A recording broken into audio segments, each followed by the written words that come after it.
안녕하세요. 사랑하는 성도님, 영혼의 샘물 은혜의 자리 오심을 축복합니다. 영광의 주님이 우리와 함께 하십니다. 우리와 함께 하시는 주님을 찬양합니다. 기도합시다. 사랑의 하나님, 오늘도 저희들은 주님의 인자와 긍휼하심을 구합니다. 주님의 거룩하심 앞에 오늘 하루 저희들의 삶이 바르고 진실하게 믿음의 길을 걷는 하루가 될 수 있기를 원합니다. 오늘도 주실 주님의 말씀을 사모합니다.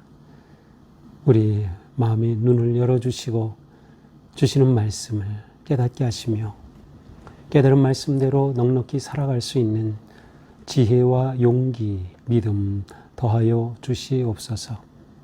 오늘도 말씀을 읽고 나누고 묵상할 때 성령님께서 저희들을 감동하시고 또한 새롭게 하여 주시옵소서. 예수님 이름으로 기도합니다. 아멘. 오늘 말씀은 역대하 9장입니다. 역대하 9장 13절에서 31절입니다.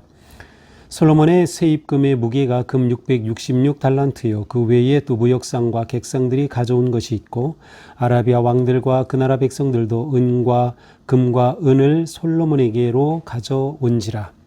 솔로몬 왕이 쳐서 들인 금으로 큰 방패 200개를 만들었으니 방패 하나에 든 금이 600세겔이며 또 쳐서 들인 금으로 작은 방패 300개를 만들었으니 방패 하나에 든 금이 300세겔이라.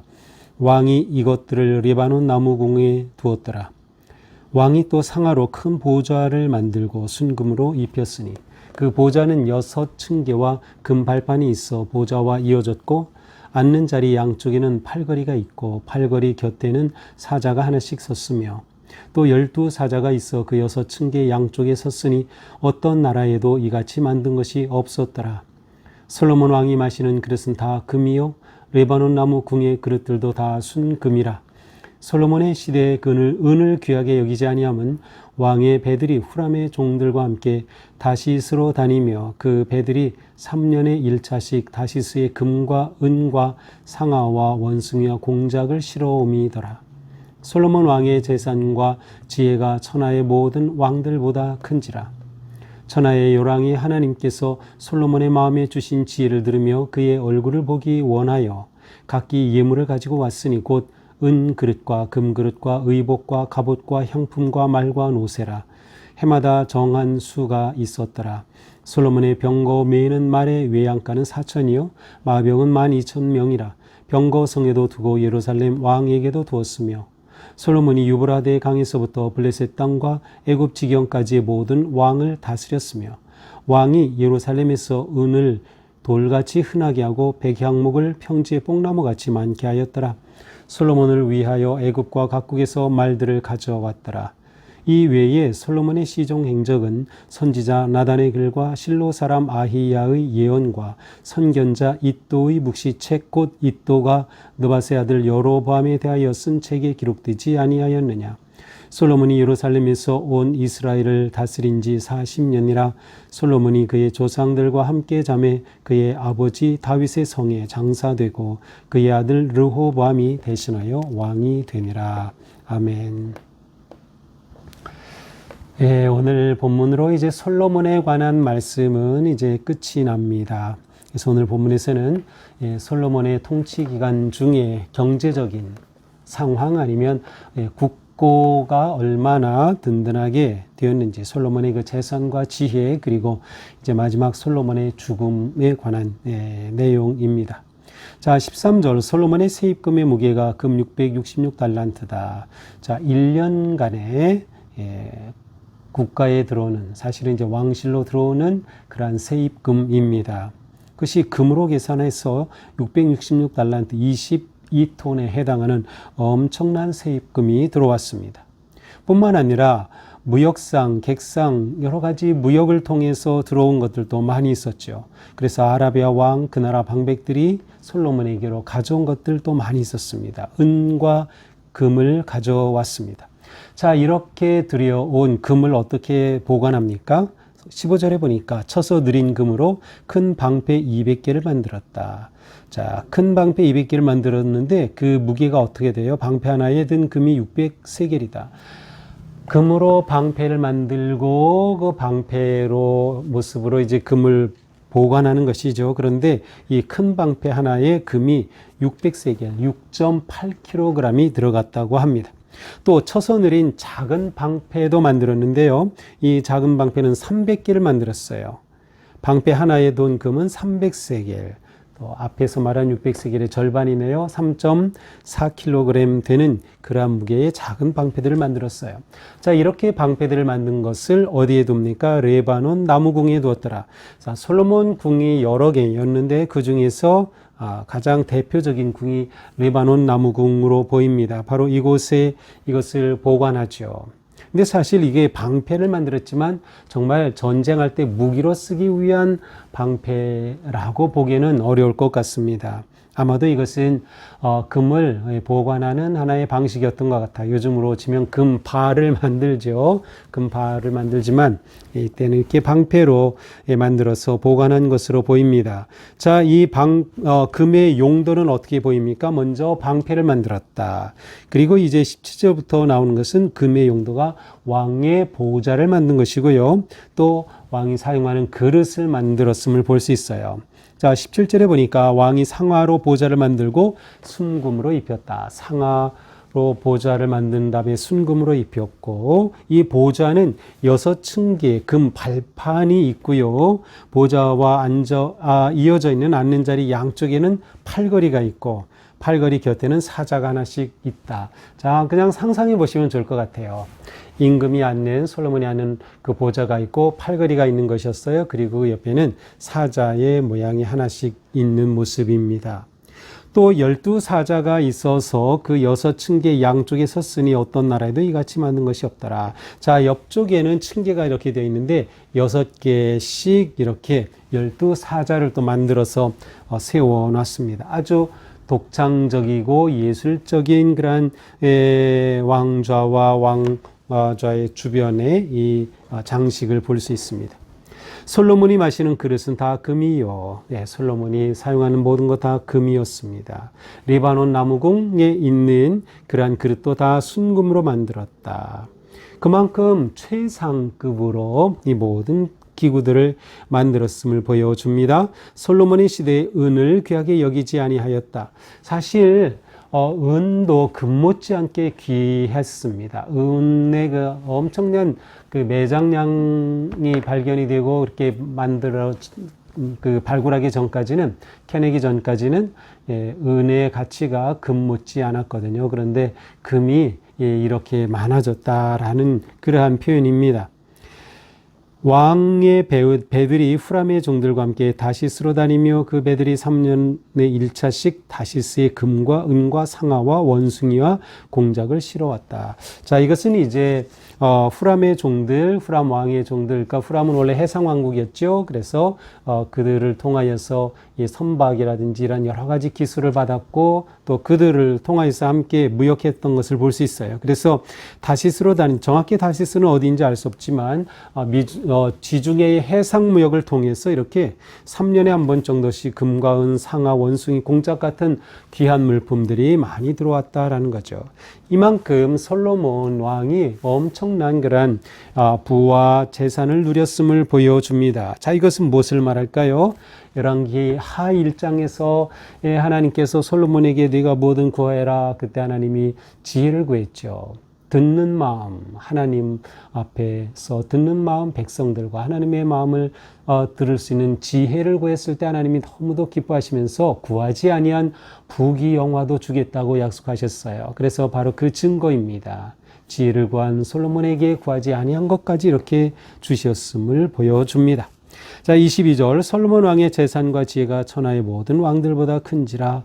얼마나 솔로몬의 그 부가 컸는지를 보여주고 있어요. 이렇게 되다 보니 천하의 여러 주변의 왕들이 하나님께서 솔로몬의 마음에 주신 지혜를 듣고 그 얼굴 보기를 원했다. 그래서 그렇게 솔로몬을 찾아와 방문하고 호의를 구하고 솔로몬 보기를 원하였다라는 거죠. 정치적으로, 외교적으로, 군사적으로 이렇게 아주 견고하고 강한 나라를 세운 모습을 보여주고 있습니다. 각기 그들이 올 때마다 각기 예물을 가지고 오죠. 당연히 그렇습니다. 그래서 그들이 가져온 것이 보니까 은그릇, 금그릇, 의복, 갑옷, 향품, 말, 노새 이런 많은 그러한 선물들을 가지고 와서 바치면서 솔로몬과 만나기를 원했고 솔로몬의 호의를 구하였던 것이죠. 자, 솔로몬 시대의 25절 병거 매는 말의 외양간. 자, 병거 전쟁의 아주 중요한 그러한 무기였죠. 병거를 타고 이 병거 이렇게 군사적으로도 잘 준비된 것을 말해줘요. 말의 외양간 4천, 마병이 2만 2천, 병거 성에도 두고 예루살렘 왕에게도 두었다. 예루살렘을 호위하기 위한 군사들 또한 그들을 따로 병거성을 두어서 그곳에 이런 것들을 보관하고 군사적으로도 힘을 키웠음을 보여줍니다. 이렇게 될 때 솔로몬이 통치한 곳이 어디에 유브라데 강에서 블레셋 땅과 애굽 지경까지 모든 왕을 다스렸다. 이렇게 표현이 되는데 이 표현은 실제로 솔로몬 시대에 이렇게까지 저 유브라데 강까지 차지하고 그랬던 것은 아니거든요. 그래서 그만큼 이 시대에 얼마나 번영했는가를 보여주려고 하는 표현입니다. 왕이 예루살렘에서 은을 돌같이 흔하게 하고 백향목을 평지 뽕나무같이 많게 하였더라. 경제적인 풍요와 평안을 보여주고 있습니다. 심지어 솔로몬은 각국에서 말까지 사들여서 기병을 잘 준비했습니다. 자, 29절부터는 솔로몬의 마지막 죽음에 관한 기록입니다. 자, 솔로몬의 시종 행적은 여러 곳에 기록되어 있다. 선지자 나단의 글에도 있고 아히야 예언에도 있고 이또의 묵시에도 있다. 또 이러한 그 내용들이 솔로몬에 관해 기록된 책들이 많이 있었다. 그러나 아쉽게도 이 책들을 지금 우리는 찾을 수는 없어요. 솔로몬이 예루살렘에서 온 이스라엘을 다스린 지 40년이라. 자, 솔로몬은 40년간 통치했습니다. 기원전 주전 970년에서 930년까지 40년을 통치하였습니다. 자, 솔로몬이 죽었고 솔로몬의 아들 르호보암이 왕이 되죠. 그러나 르호보암이 왕이 된 후에 그는 통치를 잘못했어요. 결국 나라가 분열되는 아픔을 겪게 되는 것이죠. 자, 이것이 오늘 마지막 솔로몬의 마지막 통치와 그의 업적과 영화에 관한 내용입니다. 자, 오늘 말씀을 이렇게 쭉 보면서 이렇게 지혜를 구한 솔로몬이 얼마나 귀한 것을 구했는가라는 것을 볼 수 있어요. 지혜를 구할 때 하나님께서 다른 것들을 더하여 주셨다. 정말 중요한 게 뭔가를 아는 것이죠. 왕으로서 지혜로운 왕이 될 때 나머지 모든 것들이 다 자연스럽게 놀랍게 번영하고 아름답게 승리할 수 있는, 성공할 수 있는 그런 길이 열려진 것이죠. 자, 그런데 여기서 중요한 건 뭐예요? 지혜는 하나님이 주신다. 또한 하나님이 주시는 지혜, 참된 지혜는 사람들에게 진정한 부여와 평안함을 주는 것임을 알 수 있어요. 이것이 진정한 지혜예요. 참된 지혜는 사람에게 기쁨과 평화를 가져오는 것입니다. 사람을 두렵게 하지 않아요. 사람을 불안하게 하지 않아요. 사람을 궁핍하게 하는 것이 아니죠. 자, 하나님의 복은 지혜와 함께 오는 것임을 알 수 있어요. 그러니 우리는 언제나 하나님 앞에 지혜를 구하면 삶을 사는 거죠. 우리에게 그 지혜의 핵심은 누구예요? 예수 그리스도. 예수 그리스도. 자, 우리는 또한 우리가 살아가면서 솔로몬이 그 나라를 이처럼 아름답게 번영과 부강의 길로 이끌었듯이 우리가 또한 하나님의 이 사랑의 공동체인 우리 교회를 하나님께서 기뻐하시는 또 빛나는 영광의 그리스도의 몸으로 세워가야 한다. 그래서 우리에게는 지혜가 필요한 것이죠. 또한 하나님이 주시는 지혜의 핵심은 하나님의 말씀에 순종하는 거예요. 하나님께 순종하고 하나님의 은혜를 의지하고 하나님이 진정 내 왕이 되실 때 예수 그리스도께서 나의 왕이 되시고 우리 교회의 왕이 되실 때 솔로몬의 통치로 인해 세워진 것과 같은 놀라운 역사가 교회 안에 이루어진다. 하나님은 신실하셔서 언제나 이처럼 지혜를 구하는 자에게 응답하시고 또 역사하시는 거다. 자, 그러나 우리가 여기서 놓치지 말아야 할 것은, 자, 역대하는 뭐라 그랬어요? 이스라엘이 포로에서 돌아와서 나라를 다시 세울 때 다윗 왕조에 대해 긍정적인 면을 부각시키므로 그들이 다시금 나라를, 왕국을 회복하고 하나님의 그 은혜와 영광을 회복하고자 하는 그러한 뜻이 있었다고 우리 처음 시작할 때 보았죠. 따라서 솔로몬에 관해 기록된 이 내용이 전부가 아닙니다. 사실 솔로몬은 이렇게 굉장한 부귀와 영화를 누린 것 같지만 실제로 왕궁을 그렇게 13년 동안이나 세우고 호화롭게 하기 위해서 무엇이 들어갔을까요? 결국 백성들의 세금이 들어갈 수밖에 없어요. 그래서 이것이 결국은 솔로몬의 아들 르호보암이 왕이 되었지만 그 왕조가 분열할 수밖에 없는 그러한 이유가 되기도 한 거죠. 다시 말하면 솔로몬은 하나님이 주신 지혜로 통치하였지만 그러나 끝까지 지혜롭지는 못하였다라는 것을 우리는 놓치면 안 됩니다. 솔로몬은 초심, 주님의 말씀, 마음을 알고 마음을 듣는 마음을 구했던 그 초심을 사실 솔로몬은 놓쳤어요. 점점 통치 기간이 계속되면서 그는 후궁들에게 빠지고 이웃 잘못된 그러한 그 결혼을 하고 나라가 경제적으로 굉장히 압박 가운데 가는, 사실은 잘못된 길로 빠지거든요. 그러니까 초심을 지키는 것, 하나님 앞에 구했던 그 처음 그 마음을 끝까지 지켰으면 정말 좋았을 텐데 그렇게 되지 못했다라는 것도 우리는 기억해야 합니다. 솔로몬의 영화는 영원하지 않았습니다. 단지 그 내용이 역대기에서는 빠져 있을 뿐이죠. 오늘 우리가 하루 사는 동안에 무엇보다 세상의 영화, 이 부귀 영화, 그게 영원하지 않다. 그것 때문에 우리가 목숨 걸 일 아니다. 우리는 오직 하나님의 지혜를 구하고 그 지혜로 지금 우리에게 주어진 상황에서 믿음으로 살아갈 때 우리는 하나님이 이끄시는 그러한 복되고 놀라운 평화와 기쁨과 영광의 삶을 살게 될 것입니다.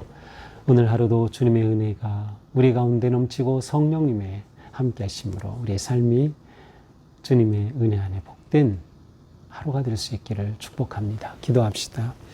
주님, 오늘 저희들은 솔로몬의 영화와 부와 그 존귀하였던 모습을 보았습니다. 그러나 솔로몬의 영화도 영원하지 않았고 그의 통치도 끝까지 바르지는 못했습니다. 저희들의 삶 또한 주님 앞에서 부끄러움이 없는 삶, 끝까지 믿음을 지키며 하나님이 내 인생의 진정한 왕 되심을 고백하며 오직 순종함으로 진정한 지혜의 삶, 참 평화와 하나님께 영광이 가득한 복된 삶으로 나아갈 수 있도록 오늘도 성령님 인도하여 주시옵소서. 예수님 이름으로 기도합니다. 아멘. 네, 오늘도 주님 은혜로 우리 삶이 복되고 거룩한 하루가 되기를 축복합니다. 사랑합니다.